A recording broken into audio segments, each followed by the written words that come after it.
आज मैं आपको बताऊंगी कि किस तरीके से नींद हमारी फर्टिलिटी को अफेक्ट करती है। एक अच्छी नींद लेना हमारे लिए बहुत आवश्यक होता है, चाहे वो एक मेल हो या फीमेल हो। फीमेल के पॉइंट ऑफ व्यू से यदि बात करें तो नींद हमारे रिप्रोडक्टिव हार्मोन्स को रेगुलेट करती है, जो हमारे oestrogen, progesterone, LH luteinising hormone और जो फॉलिकल स्टिमुलेटिंग हार्मोन होता है वो नींद से बहुत हद तक रेगुलेटेड रहते हैं। यदि कोई पर्याप्त नींद नहीं ले पाता है तो ये सारे हार्मोन्स डिस्टर्ब होने स्टार्ट हो जाते हैं। जब ये हार्मोनल डिस्टर्बेंस क्रिएट होता है तो बहुत बार लोगों को ओव्यूलेशन की दिक्कतें आनी स्टार्ट होती हैं। कभी कभी देखा भी गया है कि जो मेंस्ट्रुअल साइकिल है वो पेशेंट की डिस्टर्ब होने लगती है। तो हमारी नींद हमारे रिप्रोडक्टिव हार्मोन्स को रेगुलेट करने में बहुत इंपॉर्टेंट है।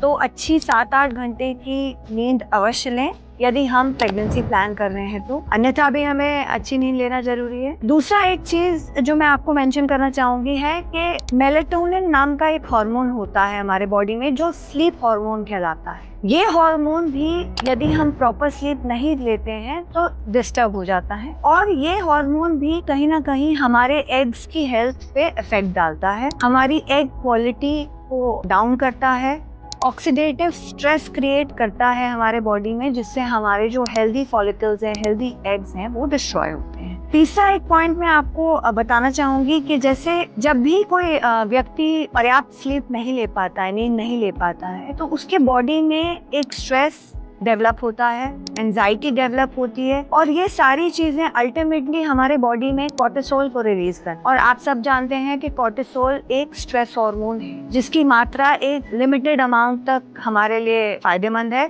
लेकिन यदि ये जरूरत से ज्यादा बढ़ जाए तो हमारे लिए नुकसानदायक भी हो सकती है। तो ये बहुत जरूरी है कि हम अपनी स्लीप को रेगुलेट करें, अच्छी 7-8 घंटे की नींद लें और हेल्दी रहें।